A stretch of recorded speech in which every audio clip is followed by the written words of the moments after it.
전쟁을 알지 못하면 역사도 알 수 없다. 이야기로 만나는 토크멘터리 전쟁사. 즐거운 한가위입니다. 가족들과 함께 좋은 시간 보내고 계신가요? 저희 토크멘터리 전쟁사도요, 추석을 맞아 특집을 준비했는데요. 코너 속의 코너, 인물 탐구 중에서 다시 만나고 싶은 인물들을 모아봤습니다.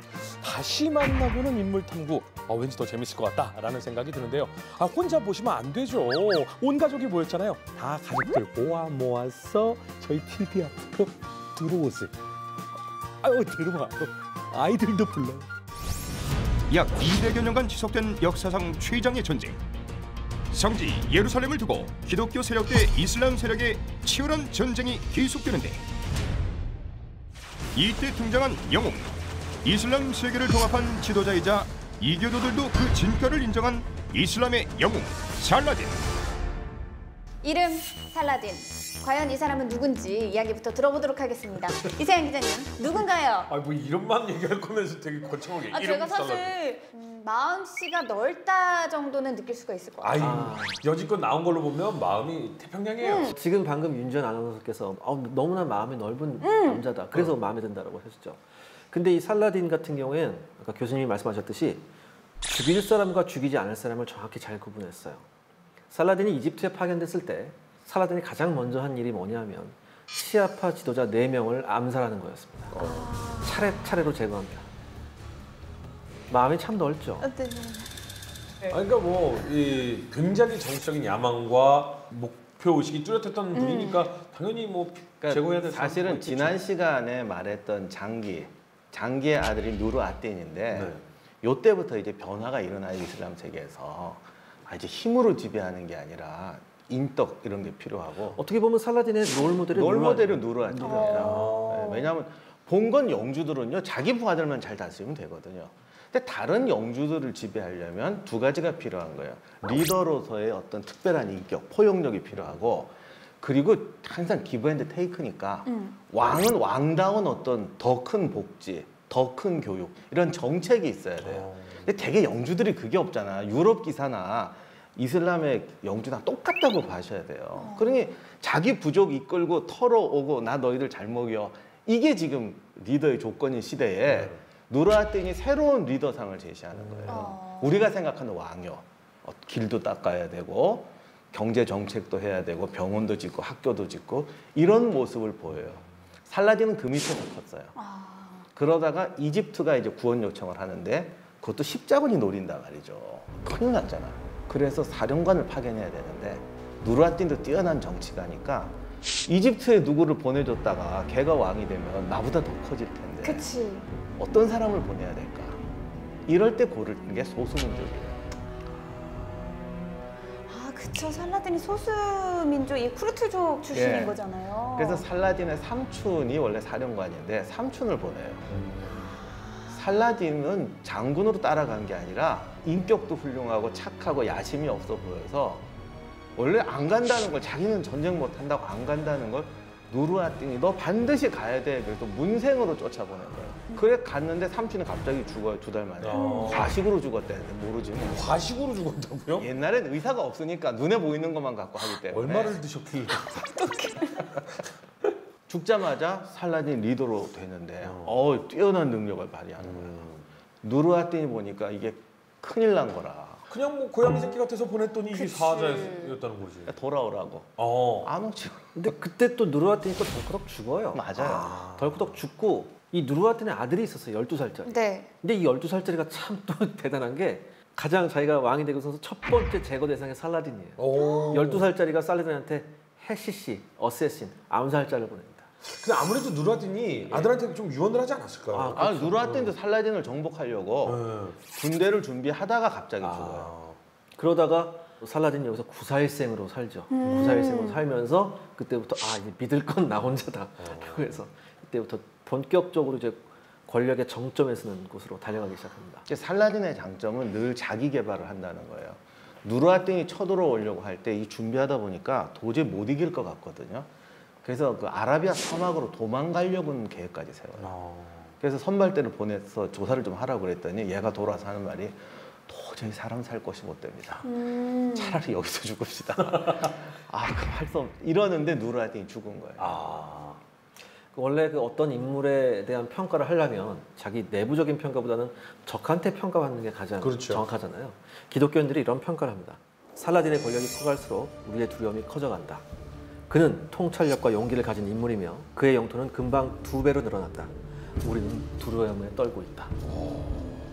살라딘의 등장과 함께 기독교 사회에서는 이른바 어떤 이건 뭐 악마 중에 대왕 악마가 나타났다. 근데 그 대왕 악마가 전혀 포악하거나 그렇지. 뭐 반인륜적인 사람이 아니라 대단히 이성적인 인물이니까 더 환장하게. 더 무서운 거죠. 그래서 유럽 사람들이 리차드 왕도 살라딘 얘기를 듣고 존경하기 시작하는 게 이게 자기들에게 봐도 미래의 군주상을 제시해 주는 거죠. 그래서 유럽 사람들도 살라딘을 존경한 건 단지 기사도 때문이 아니에요. 미래의 군주상을 보여주는 거거든요.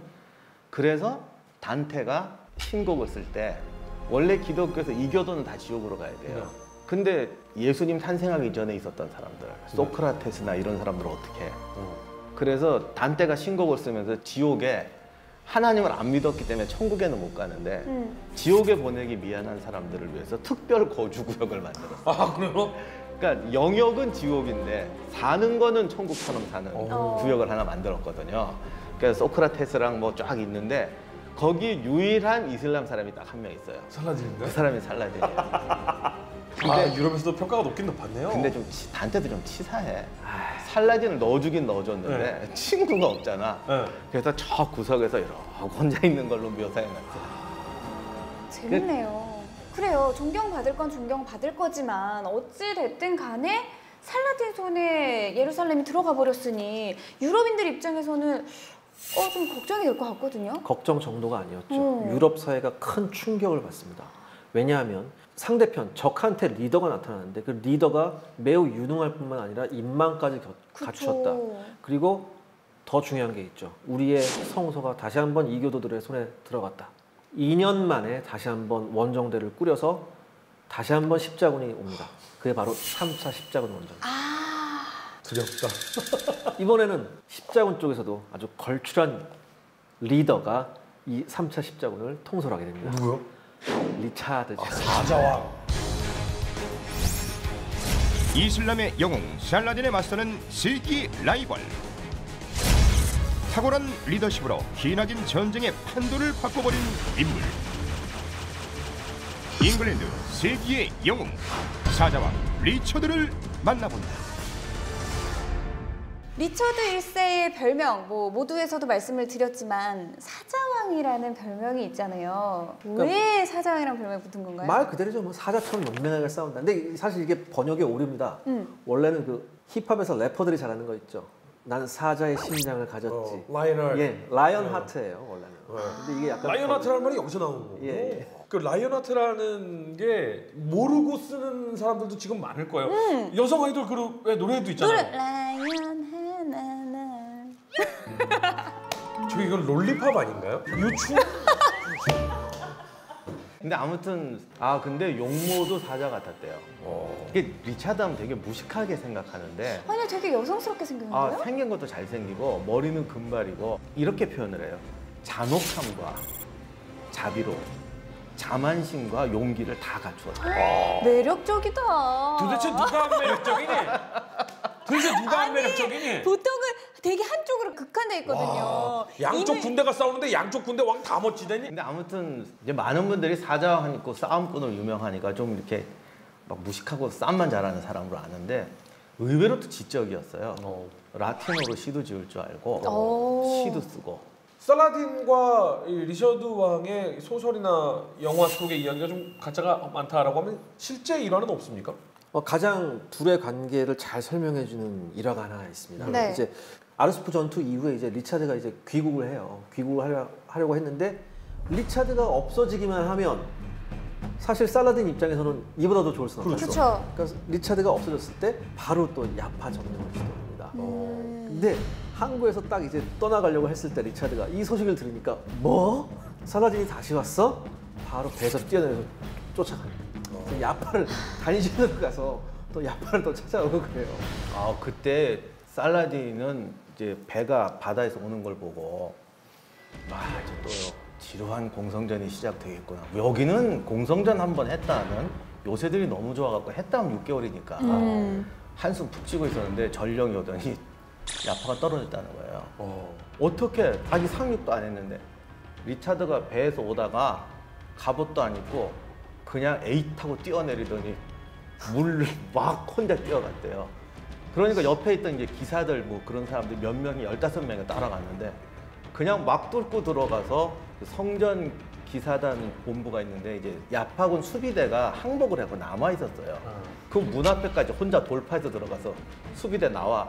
그랬더니 수비대 구원병이 왔네. 그 나와서 쓸어버린 거예요, 같이. 살라딘이 들으니 기가 막히잖아. 15명한테 떨어졌다니까. 근데 리차드의 무기가 덴마크식 도끼였다는데 덴마크식 도끼가 뭐예요? 이게 보통 이제 배틀엑스라고 하면 도끼가 양날이에요. 그 덴마크식 도끼가 뭐냐면 이게 한마디로 바이킹 도끼거든요. 바이킹 도끼 자루가 길고 날이 한쪽에 있는 거예요. 아, 그 큰 거대 그렇죠. 도끼. 이게 원래 뭐냐면 장작 팰 때 쓰는 도끼인데 예전에 무기들은 많은 게 뭐냐면 농기구나 이런 실생활에서 쓰던 게 무기로 가는 경우가 맞아요. 많아요. 그래서 이거를 데니시 엑스, 덴마크식 도끼라고 하는 거예요. 그 소위 말하면 그냥 나무꾼과 그렇죠, 선생에 나오는 나무꾼. 나무꾼 도끼지.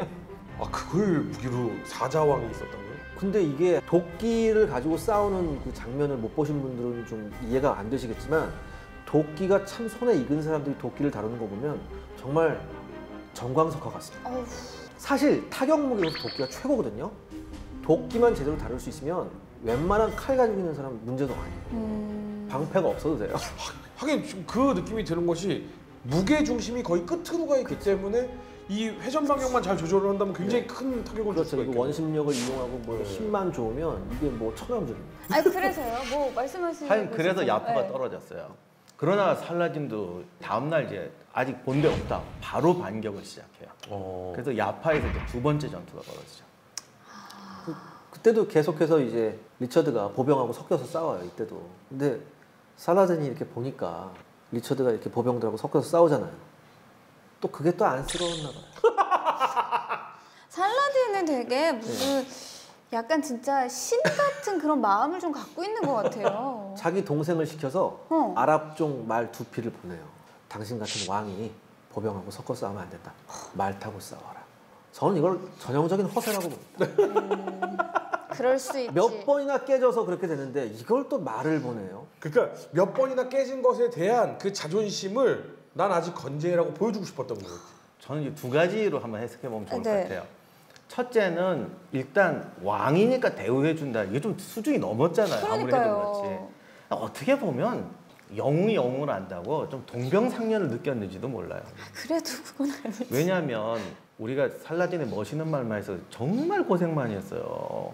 이슬람 군대도 십자군하고 똑같은 게 이게 하여간 뭐가 없으면 안 싸워요. 우리가 지금 자꾸 무슨 성전 그러니까 뭐 좀 종교적 열정 때문에 싸운 것 같지만 싸우는 사람들은 이유 없이 안 싸워요. 돈 때문에. 예, 그럼 이쪽도 어느 정도냐면 아까 아크레 포이전 했잖아요. 네. 아크레 수비대가 굉장히 정예 부대였어요. 잘 싸우곤 있는데 얘들도 이제 언제 항복할지 모르잖아요. 직업군인이라 돈을 받아야 되거든요. 월급을 안 주면 항복한다고요. 우리 생각에는 성전 뭐 이교도에 항복 안 해 그럴까 좀 포위당해 있는데 월급이 없으면 싸울 수가 없어요. 그래서 바다 육지가 완전히 포위되어 있는데 살라딘이 요즘 말로 이걸 뭐라고 해야 되나 네이비실 같은 애를 고용해서 네. 성 안에 월급을 전해줘요. 월급 전해주는 특수부대가 따로 있는 거예요? 그 중에 가장 유명했던 사람이 밤에 기어가서 밤에 수영을 해서요. 그 십자군이 바다도 배로 봉쇄하고 있거든요. 배 지나갈 땐 잠수해서 배 밑으로. 그래서 가서 월급을 전해주고 돌아 나오는 거예요. 아니 근데 그럼 월급으로 뭘 줘요? 뭐였을 것 같아요? 금전. 아니지. 헤엄쳐서 가야 되는데 그럼 무겁잖아요. 비단을 몸에 감고 갔대요. 비단이 그때 금값이었잖아요. 한번 생각해보죠. 우리가 성전 막 이렇게 생각하는데 월급 안 주면 안 싸운다. 포위망을 뚫고 월급을 전해줘야 돼요. 그리고 약탈하면 오고 약탈 없다 그러면 집에 가고. 그러니까 살라딘이 적을 죽이지 말고 약탈 금지하고 한 것은 물론 인도 그런 건 훌륭하지만은 약탈에 맞들인 군대는요 낙타에 짐 실으면 집에 간다고요. 그것도 바꿔야 했던 거예요. 자, 그런데 살라딘이 보니까 리차드도 자기하고 똑같이 고생하고 있는 거예요. 왜 리차드가 15명 되고 돌격하냐면요. 지금 옛날에 비해서 많이 조직적이 됐다고 하지만 아직도 이 군대가 말을 들어 X는 군대가 아니에요. 요즘 전쟁 같으면 예비대를 만들어 놨다가 저쪽이 위험하다 그러면 파견하고 이래야 되는데 리차드는 그걸 못하는 거예요. 왜? 믿을 수가 없으니까. 그러니 어떻게 자기가 직접 뛰어야 돼요. 그러니까 전투에서 위기 상황이 올 때마다 자기와 호위대를 데리고 가서 자기가 몸소 때려 막아야 돼요. 살라딘 걸 보니 쟤도 참 고생하잖아. 말 안 듣는 애들 때문에. 정말 가슴에 와닿는 거지. 말 갖다 줘라. 참 어떻게 보면 우리가 생각했던 것과는 다른 의미의 애틋함이 있었네요. 사실은 약간 음모가 있었을 수도 있어요. 아, 반대로 생각하면요. 리차드만 해치우면 돼요. 말을 탄다는 게요. 사실은 권위의 상징이기도 하지만 굉장히 위험한 거예요. 말이 그때 당시 리차드보다 10마리밖에 안 남았대요. 뭐 어떤 이유든지 보병으로 싸우는데 이건 일부러 말을 안 탔다는 거예요. 혼자 말 타고 있어 보세요. 표적이지. 타켓트가 되네. 아, 뛰는 살라딘 위에 나는 리차드가 있었네요. 뛰는 리차드 위에 나는 살라딘. 그런 거예요? 네. 상대편 왕이 보기가 좋지 않습니다. 왕이신데 말을 타시지요라고 했는데 싫어요라고 하긴 좀 애매하잖아. 못하죠. 그것도 죽으면 죽고 자존심이 그렇지. 있지. 만약에 이게 음모였다면 리차드는 분명 이렇게 말했을 거예요. 좋다, 탄다. 돌아가서 왕이 어떻게 싸웠는지 보여주겠다고 말해라. 아, 그리고 말을 타고 싸우기 시작하는데 한마디를 해요, 정말. 정말로 몸에 화살이 고슴도치처럼 박혀요. 그러니까 이렇게 심리전도 하면서 정말 치열했던 살라딘과 리차드. 결국에는 이 3차 십자군이 어떻게 끝나는지 굉장히 궁금하거든요. 결론적으로 말하면 다 집에 돌아갑니다. 십자군이. 아, 예루살렘을 탈환하지 못하고요? 아, 원래는 가장 중요한 예루살렘이 있었죠. 근데 이때에 리차드를 비롯한 십자군들, 특히 구호기사단이나 이런 기사단들도 대단히 회의적인 생각을 해요. 왜냐하면 우리가 예루살렘을 점령한들 못 버틴다. 왜? 이제는 살라딘에 의해서 아랍 세계가 통합이 됐기 때문에 이 통합된 아랍 세계를 우리는 막아내지 못한다. 그럴 바엔 뭡니까? 돌아가야죠. 더군다나 이제까지 그렇게 리차드가 많은 재산을, 사유재산을 정리해서 왔음에도 불구하고 돈이 금방 떨어져요. 유럽에서 10,000명의 병력이 여기 왔다는 건 어마어마한 돈이 드는 거죠. 그렇죠. 여기서 또 몇 년을 이들이 또 싸운다? 상상할 수 없는 돈이 든단 말이에요. 근데 그렇게 되면 살라딘 입장에서 뭔가 통쾌하게 이긴 게 아니라서 약간 좀 찜찜한 마음이 남을 것 같은데요. 아, 근데 살라딘이 이런 생각이 있었어요. 지금 얘네가 비록 돌아가지만 언제든지 또 올 수 있다. 그러니까요. 그럴 수 있을 것 같아요. 그리고 언제든지 또 온다는 게 현실이 또 돼요. 그러니까 살라딘은 아까 교수님께서 말씀하셨듯이 적이 완전히 없어져 버리면 안 되잖아요. 뭐 얘네들이 이 십자군이 다 돌아갔다고 해서 기독교 세력이 또 안 남은 게 아니었거든요. 조금만 기독교 세력이 남아 있어도 요걸 빌미로 또 여러 가지 정치적 수단으로 써먹을 수 있어요. 그러니까 살라딘으로선 전혀 손해나는 장사는 아니었죠. 그래도 리처드가 돌아가는데 그냥 가기에는 좀 존심 상하지 않나요? 뭐라도 하고 가야 되지 않을까요? 사실 더 이상 있을 수도 없었어요. 이때 10,000명이 여기 와 있다는 거는 지금 몇십만 명을 거기 두고 있는 것보다도 더한 비용이에요. 그러니까 사실은 깨달은 거지. 이 유럽의 당시의 경제력과 과학 수준으로 여기까지 와서 왕국을 세운다는 건 불가능하다는 건 이미 알고 있고 그래서 이제 예루살렘 통행권은 얻고 아, 그러니까 통행권은 주기로 한 거군요. 그 올란도 블롬이 했던 발리앙이 이때도 많이 대사처럼 역할을 많이 해요. 그래서 이제 협정을 맺고 서로 최선이었지 이게. 십자군 전쟁을 겪으며 천년 제국의 아성이 무너져버린 비잔티움. 이 틈을 타 떠오른 신흥 강자 오스만 튀르크. 천년의 제국 비잔티움을 함락하라. 오스만의 집념의 공세가 시작된다. 오스만 제국의 전성기를 이끌었지만 난폭한 성정으로 악명 높았던 메메드 2세. 메메드 2세의 정체를 파헤쳐본다. 저 터번이 심상치가 않아요. 그게 터변이 공격적이에요. 이 친구. 원래 어머니가 천한 노예 출신이었어요. 그래서 거의 눈밖에 나 있던 아들인데 뭐 갑자기 첫째 죽고 둘째 죽고 그래서 할 수 없이 부른 거예요. 불렀더니 메메드는 아예 왕 될 생각도 없었고 하렘에서도 왕궁에서도 안 살았어요. 그래서 나가 살다가 아들이 있다고 해서 데려왔더니 이게 속된 말로 엉망인 거야. 그래서 야, 쟤 교육 좀 시켜라. 그리고는 12살 때 섭정을 맡기고 나는 하여튼 뭐라든 난 빨리 은퇴해서 내 삶을 살고 싶다. 그래서 은퇴를 해요. 바로 메메드 2세가 12살인데요? 네, 그러니까 임신 뭐죠? 섭정 대리왕을 시키고 자기가 하는데 하도 왕하기 싫다니까 그러면 대체할 사람이라도 놓고 뭔가를 하자 이렇게. 메메드 그러니까 생각을 해보시면 이렇게 하면 돼요. 베테랑이라는 영화에 유아인 아시죠? 네. 딱 그 타입. 어이가 없네. 어떤 사람인지 알겠다고요? 어이가 없네. 그래서 궁금해서 저희가 인물 탐구 시간에 이 메메드 2세를 선정해서 조금 더 자세하게 살펴보도록 하겠습니다. 자, 일단 왕위지기부터 얘기를 하죠. 12살의 왕위를 받게 됐어요. 부랴부랴 제왕교육을 시켜야 되죠. 그래서 네. 아버지라고 정말 기가 막힌 가정교사를 붙여줘요. 재상을 5명이나 배출했던 아주 명문가가 있습니다. 찬다르르 가문이라고 있어요. 거기에 하릴 파샤라는 아주 뛰어난 인물을 초빙해서 가정교사를 시킵니다. 그래서 이제 메메드한테 와서 이 사람이 하죠. 사람 되자. 일단 맞자. 그래서 아주 엄격한 교육을 시킵니다. 정말 엄격한 교육을 시켜서 어떤 왕제를 만들죠. 사실.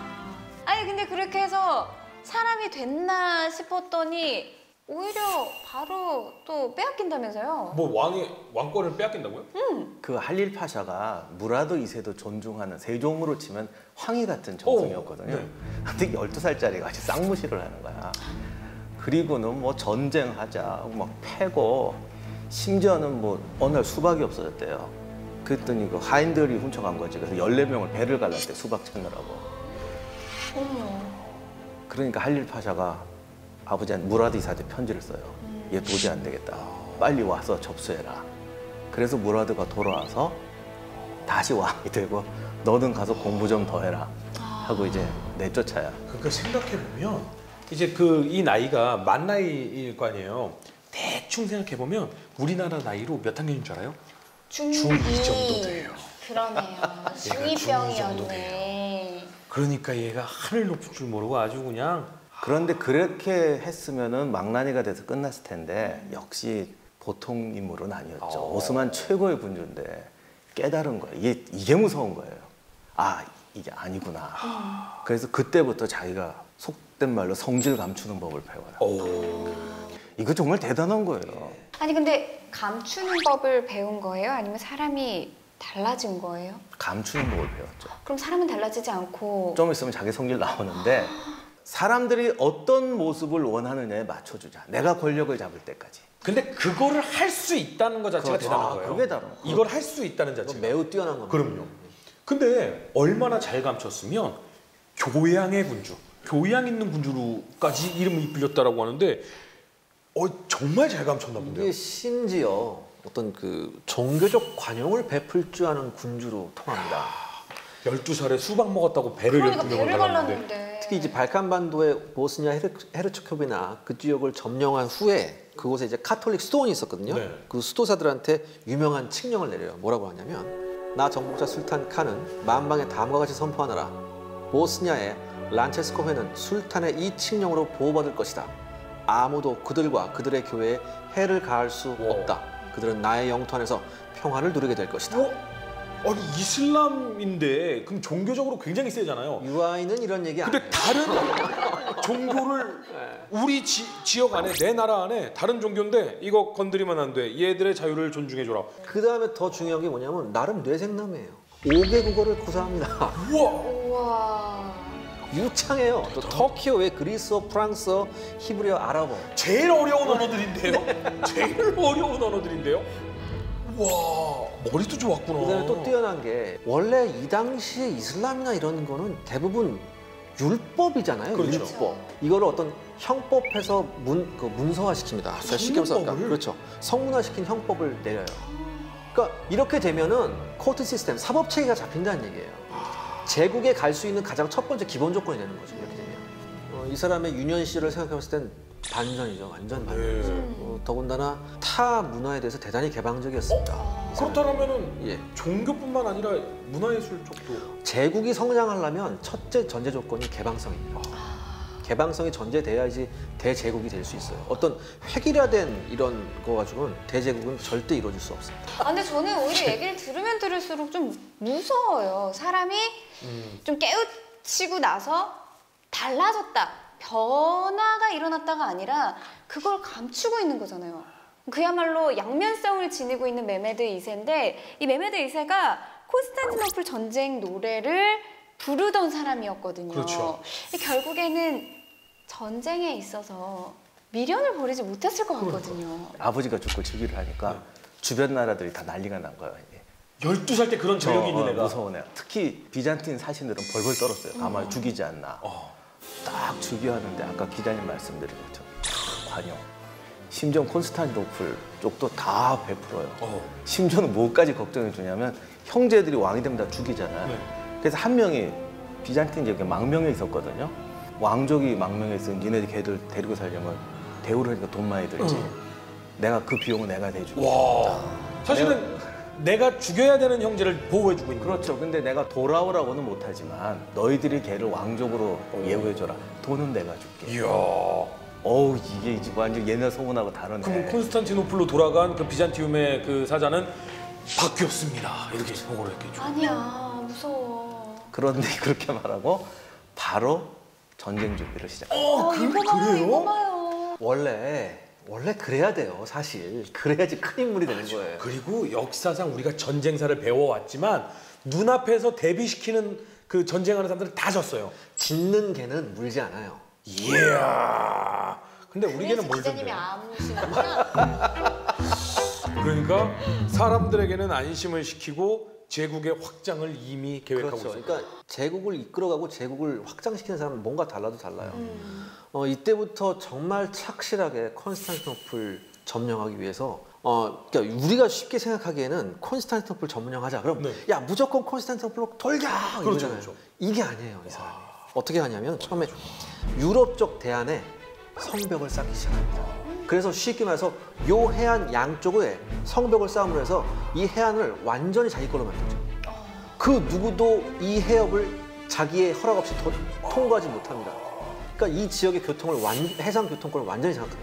안 그래도 이쪽 중앙아시아 쪽이 사실 교역으로 돈을 엄청 많이 벌었던 곳 중에 하나인데 해상 무역까지도 장악을 하게 되면 이건 쉽게 말해서 비잔티움 제국을 고사시키는 거예요. 근데 이게 또 효과를 발휘해요. 이게 이 성벽을 교수님하고 한번 같이 갔었거든요. 네네네. 사진이 나와요. 뭐 아니 저게 지금 그러니까 현대에 새로 만들어진 게 아니라 그때 당시 만들어진 게 저렇게 견고하다고요? 예. 정말 놀라운 게 저게 4개월인가요? 저걸 4개월 만에 졌어요. 네? 4개월 만에 안 지으면 배가 된다고 했습니까? 그랬던 것 같아요. 이게 보면 그 석재 같은 게 상당히 균일해요. 네. 그때 교수님하고 참 많은 토론을 하면서 저거를 4개월 만에 쳤으면 저 석재를 어떻게 다 가공했을까? 결론은 뭐였냐면 교수님께서 명쾌한 답을 주셨어요. 주변의 집을 헐었다. 있는 벽돌을 가지고 근데 하여간 메메드가 추진력은 대단해가지고 재상 4명한테 한국에 맡아 져. 이건 다시 말하면 3명은 졌는데 1명 못 지으면 너는 간다는 얘기거든.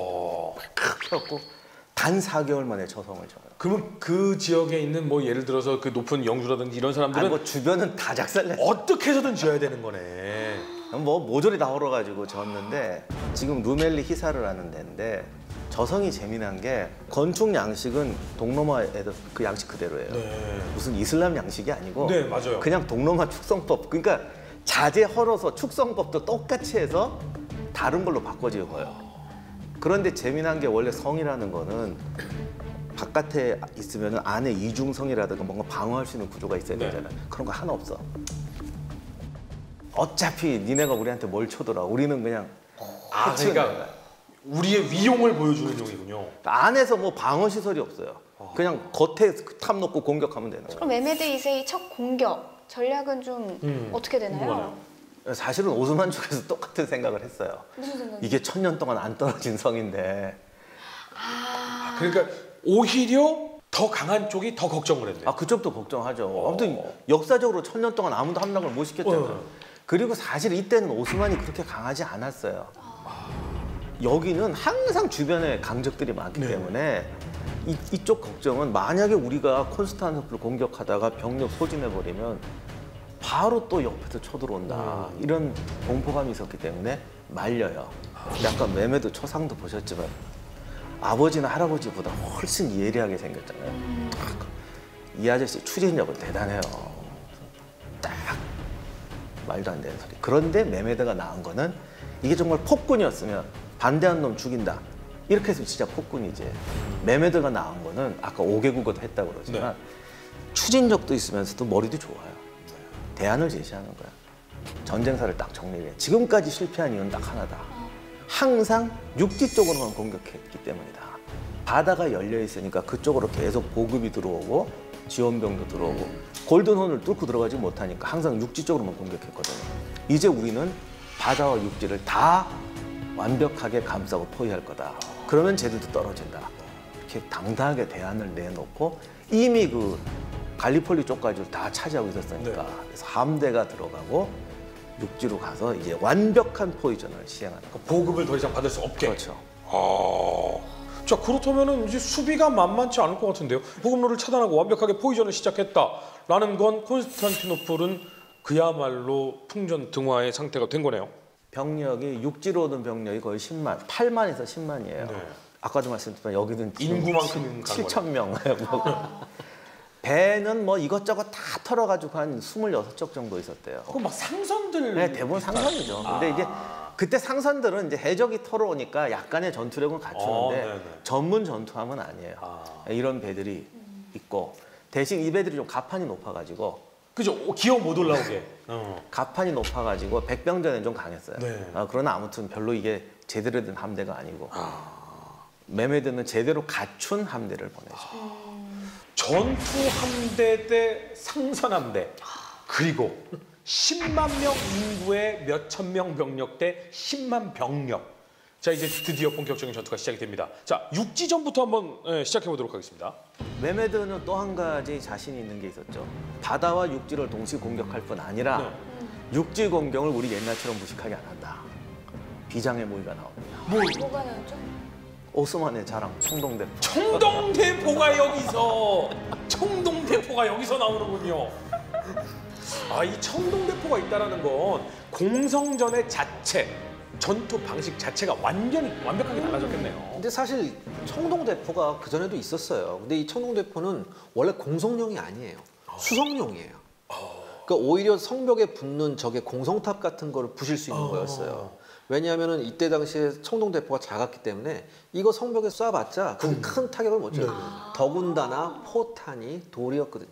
근데 지금 화면으로 보이는 포탄은 돌포탄은 네. 크기가 제가 봤을 때는 직경이 한 1m는 될 것 같이 엄청 큰데요. 저게 바로 유명한 청동대포의 끝판왕 우르반 대포입니다. 저 포탄의 무게만 해도 약 450kg에서 500kg입니다. 아, 600km까지 나가요. 네. 그러니까 저게 성을 공격했을 때에는 공성 시스템이 작동을 하겠네요. 그렇죠. 왜냐하면 테오도시스 성벽의 가장 큰 장점이 뭐냐면 해자예요. 보통 해자가 짧게는 20m, 길게는 40m까지 있거든요. 이 해자가 있으면 공격하는 측 입장에서 공성탑을 붙일 수가 없어요. 성을 공격하려면 가장 좋은 방법이 공성탑을 성에 바짝 붙여야 되잖아요. 그렇죠. 해자 때문에 공성탑을 붙일 수가 없는 거예요. 그러면 병사들이 거기서부터 기어가야 되니까 어마어마한 피해를 입게 그렇죠. 되는 거고. 기어가는 게 아니죠. 저게 물이 차 있잖아요, 해자에. 그러니까 저걸 사실 메고 가야 돼요. 근데 메꾸는데 저기 테오도시스 성벽의 특징이 뭐냐면 얼굴만 내놓고 화살을 쏠 수 있는 요 간격이 쭉 돼 있어요. 제노바석 공병들이 활약할 수 있게. 그게 제가 만약에 활을 갖고 있고 성벽 위에 있는 병사를 맞추려고 했을 때 이게 힘들 것 같아요. 그 사이로 화살을 그렇죠. 쏜다는 게. 근데 쏘는 입장에서는 거기서 숨어서 계속 장전만 해서 계속 정확하게 맞출 수 예, 있죠. 네. 그러면 이거 상대가 안 되는 거예요. 그렇죠. 거기다가 저게 보면은 성벽 위가 오픈되어 있는 것 같잖아요. 네. 근데 실제로 많은 구역이 총구멍 위에 지붕이 있어요. 그래서 그 총구멍 안에 있으면 위가 커버가 된다고. 그러면 전부 다 커버가 돼 있고 그러니까 공격 구멍만 있는. 총구멍 안으로 화살을 써넣어야 된다. 그건 불가능해요. 그쵸. 또 하나 저 정도의 견고한 성을 투석기 정도로는 별 효과가 없어요. 겉에 흠집만 낼 뿐이라고. 이게 테오도시스 성벽이 그동안 무너진 건 다 지진 때문이에요. 어떤 공성용 공격 무기로 무너진 적은 한 번도 없어요. 그런데 우리가 방금 봤죠? 어마어마한 크기의 우르반 대포. 이 우르반 대포는 헝가리의 대포 기술자 우르반이라는 사람이 만든 겁니다. 자기 이름 따서 만든 건데 이름이 사실 비잔틴 쪽에 먼저 제안을 했었죠. 내가 이러이러한 큰 대포 만들 수 있다. 오스만에서 이런 거예요. 우리가 한 장 더 쓸게. 오케이. 그럼 한 장을 더 쓴 게 아니라 네 네 장을 장을 더 더, 네 장 더 썼죠. 그래서 우르반이 그러면 나는 오스만으로 콜 이렇게. 근데 이게 가니까 메메드 2세가 너무 마음에 드는 거예요. 한번 싹 만져보는 거예요. 이렇게 딱. 뭐 역할을 할까? 한번 시범 보시겠어요? 빵 쐈더니 저 커다란 돌멩이를 1.5km 날리는 거예요. 야, 이 얘기는 화살이 닿지 않는 거리에서 쏴도 그렇죠. 성벽이나 성문에 큰 충격을 주겠네요. 정확하십니다. 바로 그겁니다. 그러면서 휙 날아가면서 저기 왜 물리법칙에 중력가속도 법칙 있잖아요. 네. 날아가면서 이게 어마어마한 운동 에너지 터널로 변해서 이게 성벽을 무너뜨리는 거예요. 7년의 제국을 점령하고 이제 지중해 해상권까지 노리는 오스만. 이 지중해를 두고 벌어지는 16세기 최대의 해전, 레판토 해전. 26살이라는 어린 나이로 유럽연합팀을 진두지휘하며 레판토 해전을 승리로 이끈 히어로 돈 후안. 네, 오늘 인물 탐구에서 만나볼 인물은 앞서서 계속 얘기가 나왔던 돈 후안입니다. 26살인데요. 딱 봐도 어려요. 요즘엔 아이돌 같다는 느낌으로 이게 굉장히 약간 여자 같으면서도 애기애기한 느낌이에요. 이게 정확한 초상화입니다. 일단 진짜요? 르네상스 시대이기 때문에 이때는 그 초상화는 거의 사진 같아요.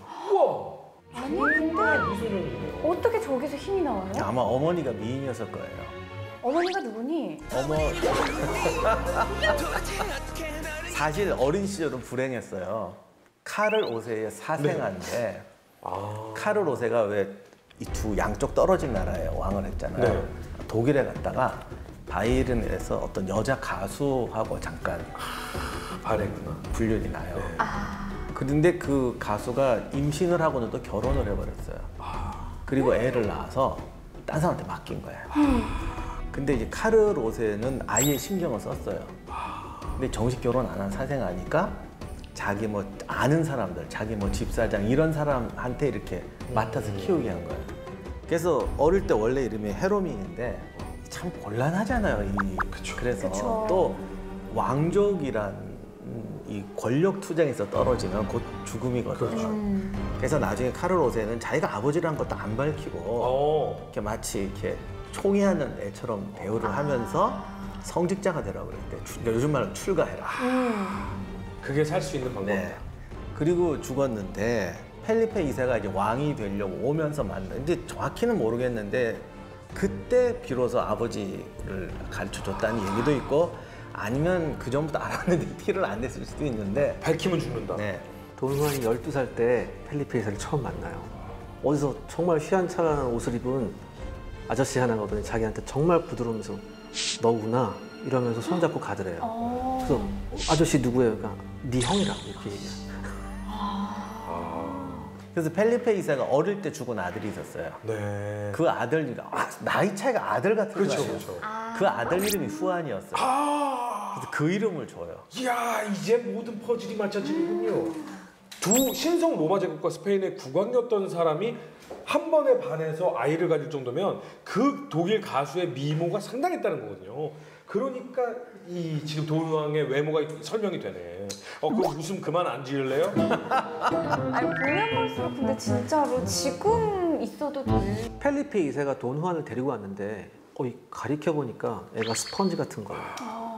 가르치는 사람 입장에서 뭔가를 쭉쭉 잘 빨아들이고 내가 하나를 가르쳤는데 둘을 알고 하면 오히려 그 사람에 대한 애정이 점점 커지잖아요. 그렇죠. 그러니까 오히려 어떤 면에서는 자기 아들보다도 더 기대를 걸었었나 봐요. 그러니까 또래인 펠리페 2세의 아들 돈 카를로스하고 친하게 지냈어요. 근데 이 돈 카를로스는 조금 시원치 않았었나 봐요. 사실 조금 시원치 않아가지고 뭐 머리 다쳐가지고 성격 장애가 있다는 얘기도 있고 나중에 뭐 아버지한테 반란 일으켜서 뭐 들켜서 처형당하고 그래요.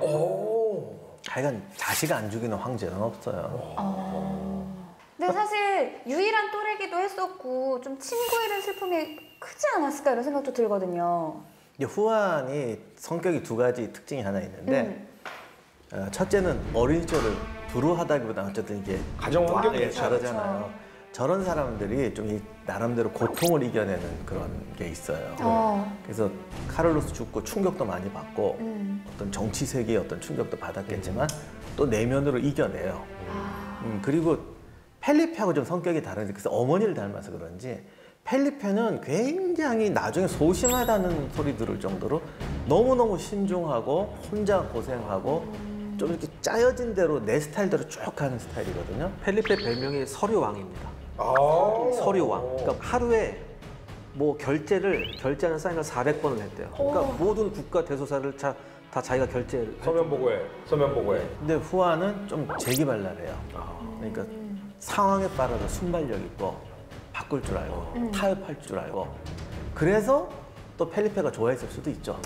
내가 안 가진 면이. 예. 그렇죠. 어쨌든 자기한테 오는 고통을 잘 이겨내더라고. 네. 쉽지 않았을 텐데. 그리고 나서 해전에서 승리까지 하면서 사실은 야, 너 너무한 거 아니냐? 어떻게 이렇게 어린애를 총사령관으로 하느냐 이런 어떤 좀 많은 어떤 질타도 있었을 텐데 전쟁에서 이렇게 크게 이겼으니 뭐. 아무튼 처음에는 교황청에서는 딴 사람을 사령관으로 하려고 다들 충격이었죠. 이게 정말 이래도 돼라고 이렇게 했는데 의외로 이 당시 이 15, 16세기만 해도 우리 동양인들처럼 자제하는 훈련 이런 거 좀 잘 안 하던 시절이에요. 좀 성격 급하고 욱하고 되게 이러잖아요. 네. 그런데 이 20대 중반의 청년이 너무 노련한 거예요. 그래서 사람을 너무 잘 다뤄요. 먼저 연합함대로 국적별로 섞었는데 네.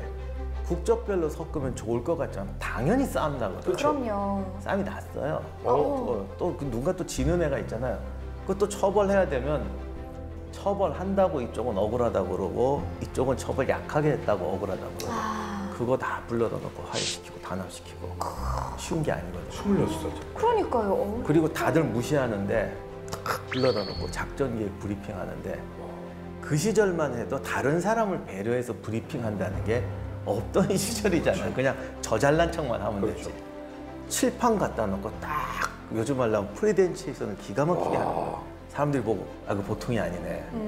그리고 역시 또 어머니를 좀 닮았는지 사람 마음을 끄는 게 있어요. 그래서 왜 사람들 앞에서 격려하러 갈 때도 폼나게 그러니까 육지에서 싸울 때는 앞에 나가서 병사들하고 같이 싸워서 이런 지휘관은 처음 봤다. 왕족이 병사들하고 어울리면서 이렇게 싸우는 지휘관 처음 봤다. 그러고 바다에서는 그렇게 못하잖아요.